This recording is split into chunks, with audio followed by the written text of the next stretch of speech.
సాహిత్యం ద్వారా ఉత్తమమైనటువంటి రసజ్ఞుడికి, దీన్ని విశ్వనాథ వారు సుష్ఠు రసజ్ఞుడు అని మాట వేశారు ఇక్కడ. అని కావ్యానందం అనే పుస్తకంలో చెప్తారు విశ్వనాథ సత్యనారాయణ గారు. సుష్ఠు రసజ్ఞుడు అంటే కవిత్వాన్ని ఆస్వాదించాలి అంటే దానిలో ఉన్న సున్నితమైన భావం, దానికి వాడిన పదాలు, అందులో చూపించిన అలంకారం, ఔచిత్యం, ఇవన్నీ చూసి స్పందించి ఆనందించగలగడం ఒక సంస్కారం.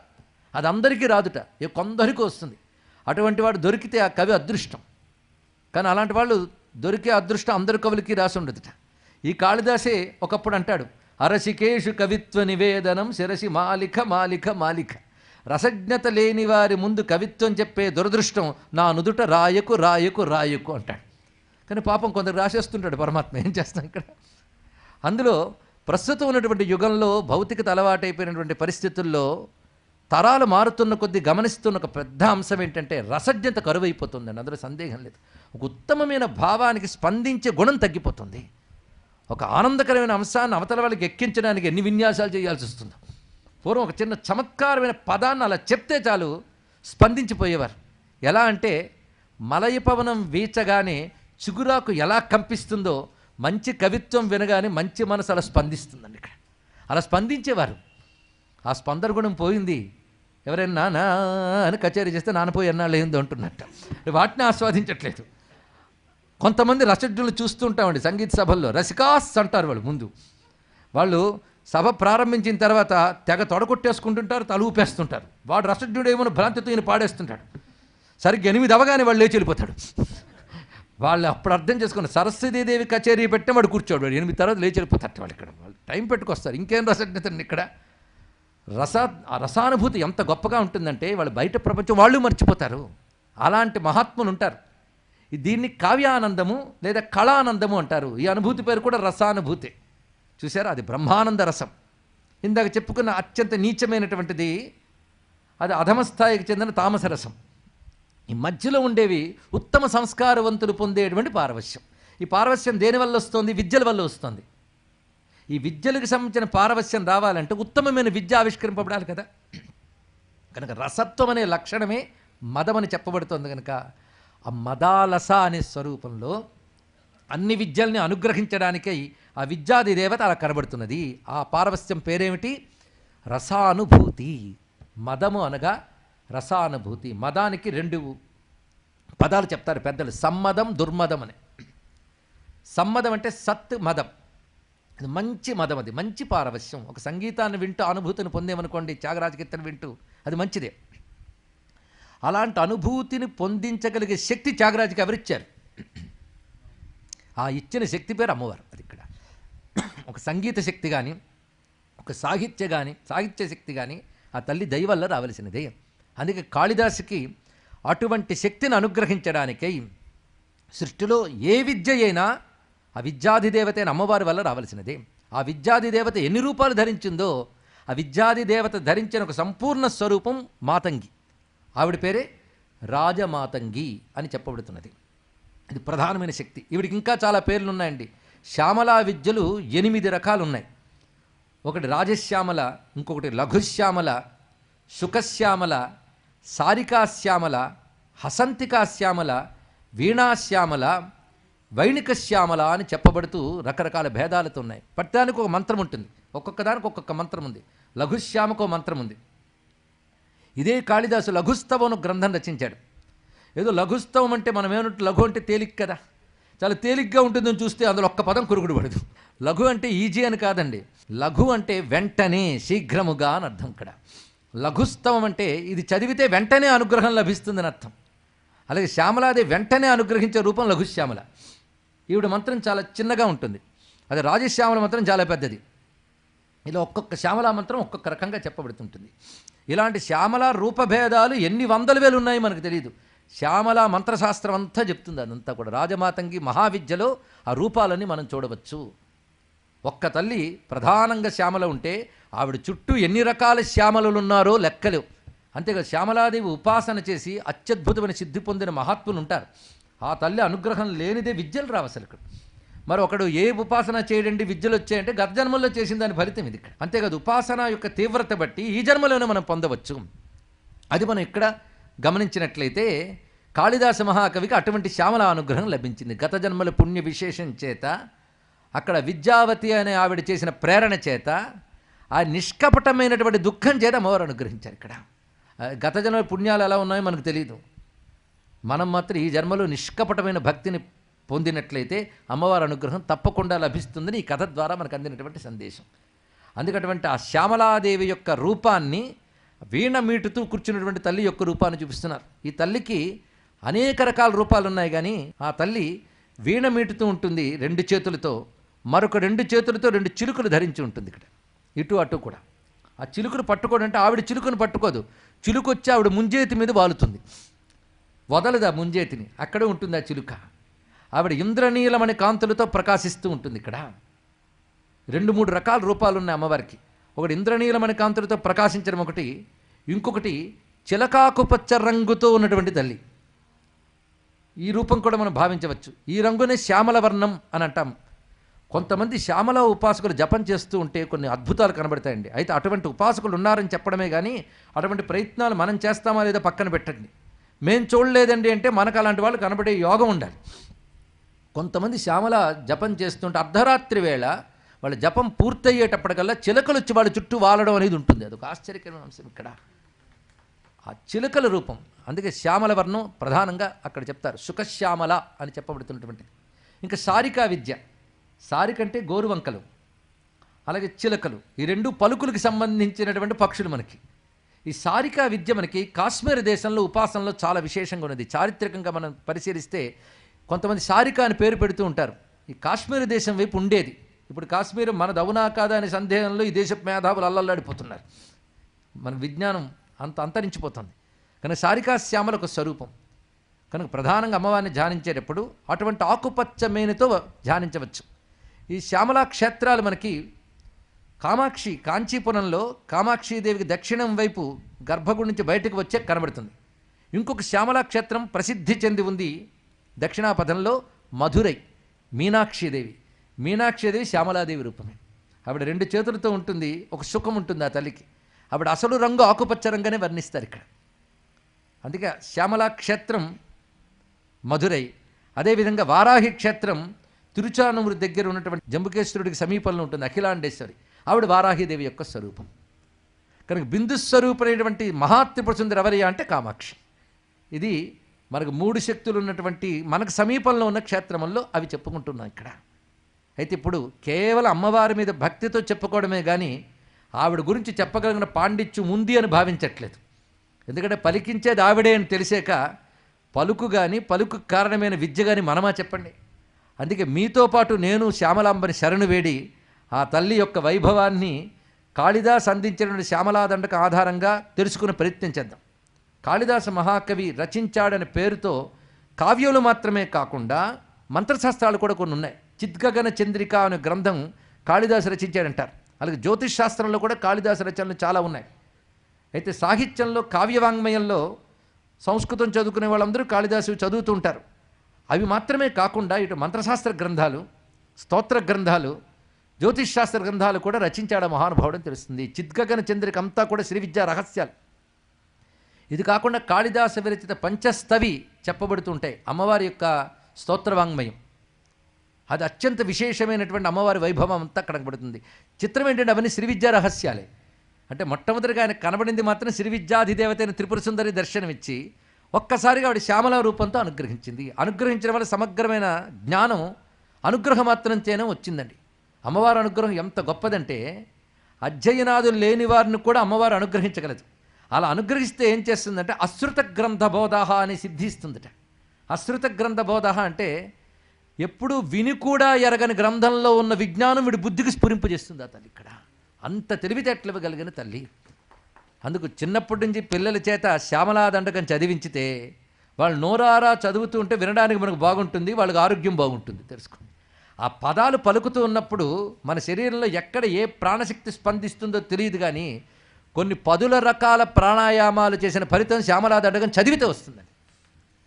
అంతేకాదు ఒక చిన్న పరిశోధన ఏంటంటే ఎవరైనా ఏదైనా పాడుతున్నా చదువుతూ ఉన్నా మనం ఏకాగ్రంగా విన్నామనుకోండి, కళ్ళు మూతలు పడకుండా ఆ సమయంలో అనుకోకుండా ఆ శబ్దంతో మన ఊపిరి అనుబంధం ఏర్పడి మనకు వింటున్న వాళ్ళకి ప్రాణాయామం జరుగుతుందిట.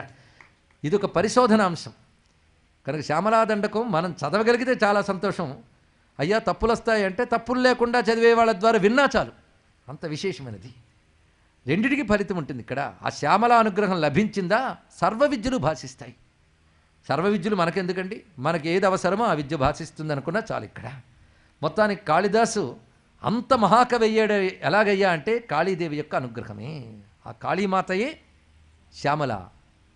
ఈ శ్యామల వర్ణంతో భాషిస్తున్న ఆ తల్లి మంజుల వాగ్ విలాసాం, మంజులమైన వాక్కుల యొక్క వైభవం ఆవిడ యొక్క స్వరూపం. అందుకే అత్యంత సుందరమైన వాక్కులు ఇవ్వగలదు. వాక్ అంటే బయటకనే శబ్దం కాదు.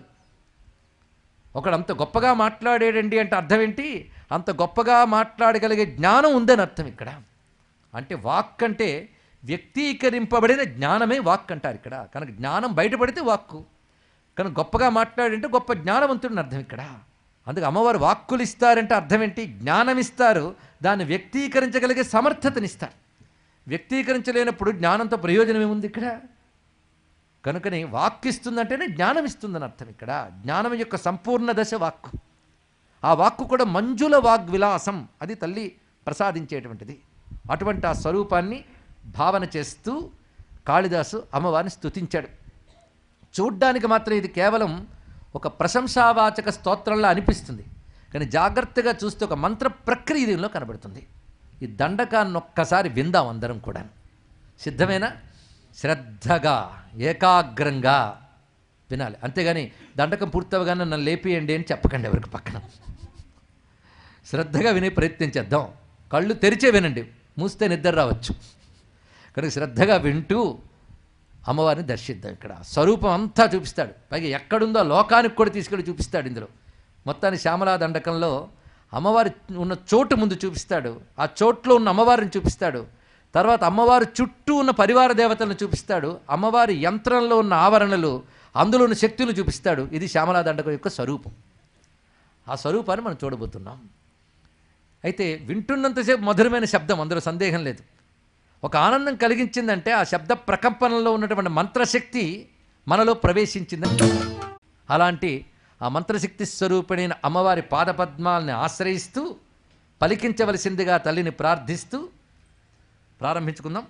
మాతా మరకత శ్యామా మాతంగీ మధుశాలిని కుర్యాత్ కటాక్షం కళ్యాణి కదంబవనవాసిని జయ మాతంగతనయే జయ నీలోత్పలజ్జుతే జయ సంగీతరసికే జయ లీలాసుఖప్రియే జయ జనని సుధాసముద్రాంతరుజ్జన్మణి ద్వీప సంరూఢ బిల్వాటవీ మధ్య కల్పద్రుమా కల్పకాదంబ కాంతార వాసప్రియే కుర్తివాసప్రియే సాదరారబ్ధ సంగీత సంభావనా సంభ్రమాలోల నీపస్రగాబద్ధ చూళీ సనాధత్రికే సానుమత్పుత్రికే శేఖరీభూత సీతాంశురేఖా మయూఖావళీ నద్ధ సుస్నిగ్ధ నీలాలక శ్రేణి శృంగారితే లోక సంభావితే కామలీలాధనుస్సన్నిభ్రూలతా పుష్ప సందేహ కృచ్చారు గోరోచనా పంక కేళీలలామాభిరామే సురామే రమే ప్రోల్లసద్వాళికా ముక్తిక శ్రేణికా చంద్రికా మండలోద్భాసి గంఢస్థలన్యస్త కస్తూరికా పత్రరేఖా సముద్భూత సౌరభ్య సంభ్రాంత భృంగాంగనా గీత సంద్రీ భవన్మంద్ర తంత్రీశ్వరే భాస్వరి వల్లకీ వాదన ప్రక్రియా లోలతాళీ దళాబద్ధ తాటంక భూషా విశేషాన్వితే సిద్ధ సమ్మానితే దివ్యహాలా మదోద్వేల హేలాలస చక్షురాందోళన శ్రీ సమాక్షిప్త కర్ణైక నీలోత్పలే నిర్మలే స్వేదబిందూల్లసత్ఫాలలావణ్య నిశ్చంద సందోహ సందేహ కృన్నాసికా మౌక్తికే సర్వమంత్రాత్మికే కుందమందస్మితోదార వక్త్రస్ఫురత్పూగ కర్పూర తాంబూల ఖండోత్కరే శ్రీకరే కుందపుష్పద్యుతి స్నిగ్ధ దంతావళీ నిర్మలాలోల కల్లోల సమ్మేళన స్మేర సోణాధరే చారు వీణాధరే సులలిత నవ్యవ్వనారంభ చంద్రోదయోద్వేల లావణ్య దుగ్ధార్ణవావిర్భవత్ కంబు బిబ్బోక హృత్కంధరే మంధరే బంధురచ్ఛన్న వీరాదిభూషా సముజ్జోతమానా నవజ్జాంగ శోభే శుభే రత్నకేయూర రశ్మిఛటాపల్లవ ప్రోల్లస దోర్లత రాజితే యోగిభి పూజితే విశ్వదింగ్మండల వ్యాపి మాణిక్య తేజస్ఫురత్కంకణాలంకృతే సాధుభిः సత్కృతే వాసరారంభవేళా సముజృంభమాణారవింద ప్రతిచ్ఛంద పాణిద్వయే సంతతోద్యద్వయే దివ్యరత్నోర్మికా దీదితి స్తోమ సంధ్యాయమానాంగుళీ పల్లవోద్య నఖేందు ప్రభామండలే ప్రోల్ల సత్కుండలి తారకారాజనీకా సహారావళి స్మేరచారుస్తనా భోగభారా నమన్మజ్జ వల్లీ వలిచ్ఛేద వీచీ సముద్యత్ సముల్లాస సందర్శితాకార సౌందర్య రత్నాకరే శ్రీకరే హేమకుంభోపముత్తుంగ వక్షోజ భారావనంబ్రే త్రిలోకావనంబ్రే లసద్వృత్త గంభీర నాభీసరిత్తీర శైవాల శంకాకర శ్యామ రోమావళీ భూషణీ మంజు సంభాషణి సారు సింజిత్ కటీ సూత్ర నిర్భర్సితాంగ లీలాధనుస్సింజినీ డంబరే దివ్యరత్నాంబరి పద్మరాగోల్లసన్మేఖలా భాస్వరస్త్రోణి శోభాజిత స్వర్ణ బుభృత్తలే చంద్రికా శీతలే వికసిత నవకింసుకా తామ్ర దివ్యాంశుకచ్ఛన్న చారూరు శోభా పరాభూత సింధూర సోనాయ మానేంద్ర మాతంగ హస్తార్గళే శ్యామలే కోమల స్నిగ్ధనిలోత్పలుత్పాదితానంగ తూణీర శంకాకరోద్దామ జంఘాలతే చారు లీలాలతే నమ్ర దిక్పాల సీమంతనీ కుంతల స్నిగ్ధనీల ప్రభాకంజ సంజాత దుర్వాంకురాశంక సారంగ సంయోగ రింఖన్నఖేందుజ్వలే ప్రోజ్వలే దేవి దేవేశ దైత్యేశ యక్షేశ భూతేశ వాగీశ కోణేశ వాయువగ్ని మాణిక్య సంఘృష్ట కోటీర బాలాతపోద్దామ లాక్షారసారుణ్య లక్ష్మీగృహీతాంఘ్రి పద్మద్వయే అద్వయే సురుచిర నవరత్న పీఠస్థితే సుస్థితే శంఖపద్మద్వయోపాశ్రితే ఆశ్రితే దేవి దుర్గా వటుక్షేత్రపాలైర్యుతే మత్తమాతంగ కన్యా సమూహాన్వితే భైరవైరష్టభిర్వేష్టితే దేవి వామాదిభిः సంశ్రితే లక్ష్మ్యాదిశక్త్యష్టకా సేవితే భైరవీ సంవృతే పంచబాణేన రత్యాచ సంభావితే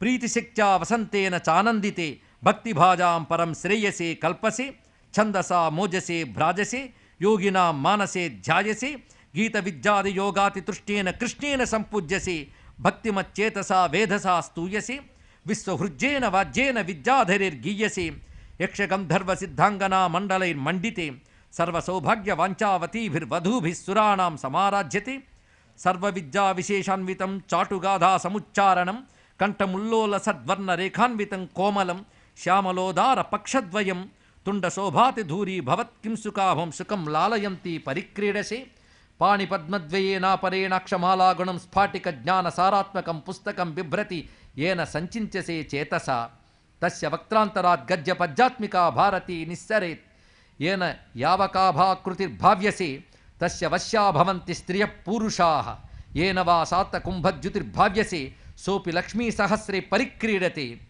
కిన్న సిద్ధేద్వపుశ్యామలం కోమలం చంద్రచూడాన్వితం తావకం జాయత తస్య లీలాసరోవారిధి తస్య కేళీవనం నందనం తస్య భద్రాసనం భూతలం తస్య గిద్దేవతా కింకరి తస్య చాజ్ఞాకరీ శ్రీ స్వయం సర్వయంత్రాత్మికే సర్వమంత్రాత్మికే సర్వతంత్రాత్మికే సర్వముద్రాత్మికే సర్వశిక్షాత్మికే సర్వచక్రాత్మికే సర్వవర్ణాత్మికే సర్వరూపే హే జగన్మాతృకే పాహిమాం పాహిమాం పాహిమాం పాహి.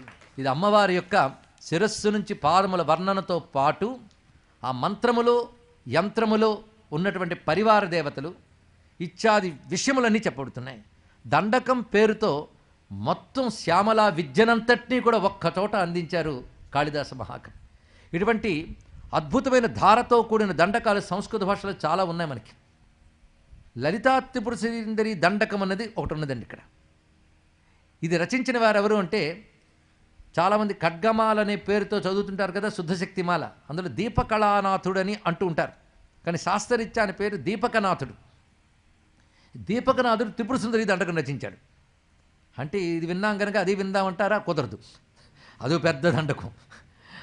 దాని గమనం మళ్ళీ దాని మాధుర్యం దానికున్నది. దాంట్లో మొత్తం అత్యంత లోతైన శ్రీ విద్యా రహస్యాలు చెప్పాడు. సామాన్యం కాదు, ఇది ఇంకా కొంత పర్వాలేదు. అలాంటి దండకం ఒకటి ఉన్నది. అంటే ఒక్కొక్క దేవత ఉపాసకుడు సిద్ధి పొందిపోయి తాను స్వయంగా దర్శనం చేస్తూ ఆనందానుభూతి పారవశ్యాన్ని దండకంలా ప్రవహింపజేశాడు. ఇదొక ఆనందానుభూతి యొక్క ప్రవాహం. ఇంత ధార ఎక్కడి నుంచి వస్తుంది? పేర్చుకున్న పదాలతో రాదు. తనంత తాను హృదయ కుహరం నుంచి గంగా ఝరిలా వెలికి రావాలండి. అది అమ్మవారి అనుగ్రహం వల్ల రావాల్సింది. అది శ్యామలాదేవి అనుగ్రహం పొందడం చేత సద్యస్ఫురణతో ఆ మహానుభావుడు ఇంత దివ్యమైనటువంటి దండకాన్ని రచించాడు. ఇక్కడ దీని ప్రారంభంలో ముందుగా ప్రశాంతంగా కొన్ని శ్లోకాలు చదివాడు ఆయన. ఆ శ్లోకాల భావం చెప్పుకుంటూ మన దండకంలో ప్రవేశిద్దాం. ఇక్కడ ఆ శ్లోకాల భావం చెప్తూ ఉన్నప్పుడే మనకి ఆ తల్లి యొక్క స్వరూపం అంతా మనకి తెలుస్తుంది. ఇక్కడ ముందుగా మాణిక్య వీణ, దీనికి అర్థం చెప్పుకున్నాం. మాణిక్యములు పొదిగినటువంటి అంటే కెంపులు పొదిగినటువంటి వీణ అది. అంటే బంగారు వీణపై కెంపులు మొదలైనవి పొదగబడి ఉన్నాయి. దానిని మీటుతూ ఆ మీటుతున్నటువంటి ఆనంద పారవశ్యాన్ని ఆవిడ అనుభవిస్తాను. ఒక సంగీతాన్ని పలికేవాడు ముందు తాను ఆనందించాలి, ఆనంద పారవశ్యం తాను అనుభవించాలి. అది కృష్ణ పరమాత్మ వర్ణిస్తూ లీలాసకుడు వేణునాద రసికం భజామహే అన్నాడు. ఆయన వేణునాదానికి మనందరం రసికులం కావడం కాదు, ఆ వేణునాదంతో తానే రసికుడి తాదాప్యం చెందుతాడు.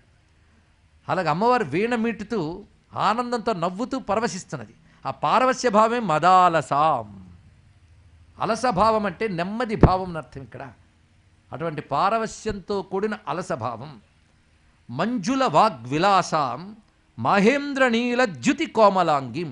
ఇంద్రనీల మణుల వలె మెరిసిపోతున్నటువంటి కోమలమైన శరీరం కలిగినటువంటి మాతంగ కన్యను మనసా నమస్కరిస్తున్నాను అన్నాడు. ఏంటి మాతంగ కన్య ఎక్కడి నుంచి వచ్చింది మధ్యలో?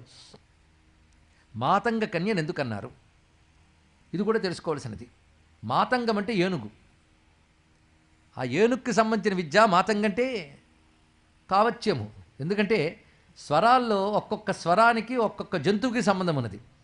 అందులో షడ్జ, మధ్యమ, గాంధార ఇత్యాది స్వరములతో ఒక్కొక్క జంతువు, పక్షి వీటి యొక్క ధ్వనులతో సంబంధం ఉన్నది. పంచమం కోకిల, షడ్జము నెమల యొక్క కేకాధ్వని. ఈ మొత్తం 7 స్వరాల్లో చివరిది ఏదైతే ఉందో అది తారస్థాయి, అది ప్రధానమైనది. అది మన ఆరోహణ క్రమంలో వెళితే అక్కడ చివరిది అది నిషాదం. ఈ నిషాదం ఎక్కడి నుంచి వచ్చింది తెలియాలి. అలాగే మొత్తం సప్తస్వరాలకి మన శరీరంలో ఉన్న సప్త భూమికలకి సంబంధం ఉన్నది. మూలాధారం నుంచి సహస్రారం వరకు ఉన్నటువంటి మూలాధార, స్వాధిష్టాన, మణిపూర, అనాహత, విశుద్ధ, ఆజ్ఞా, సహస్రార. సంగీతంలో నాదోపాసకులను కొందరు ఉండేవారు. ఇప్పుడు బాగా కచేరీలు చేస్తే వాడిని నాదోపాసకుడు మనం అనేస్తున్నాం, కానీ అనకూడదు అలాగా. నాదోపాసకులు అంటే చరిత్రకంది మనకు దొరుకుతున్న నాదోపాసకుల్లో ఒక త్యాగయ్య, ఒక ముత్తుస్వామి దీక్షితుల వారు, వీళ్ళు నాదోపాసకులండి. శ్యామశాస్త్రి గారు, వీళ్ళు నాదోపాసకులు. వీళ్ళు సంగీత విద్వాంసులు మాత్రమే కారు. మేము త్యాగరాజు కంటే 4 ఆకులు ఎక్కువ అని సంగీత విద్వాంసులు దొరకచ్చు, కానీ నాదబ్రహ్మలు మాత్రం అంత తేలిగ్గా దొరకరు. త్యాగరాజ స్వామి వంటి వారే దొరుకుతారు.